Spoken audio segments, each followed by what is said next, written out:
गणनायकाय गणदैवताय गणाध्यक्षाय धीमहि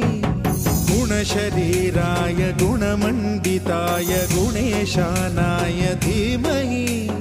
गुणातीताय गुणाधीशाय गुणप्रविष्टाय धीमहि एकदन्ताय वक्रतुण्डाय गौरीतनयाय धीमहि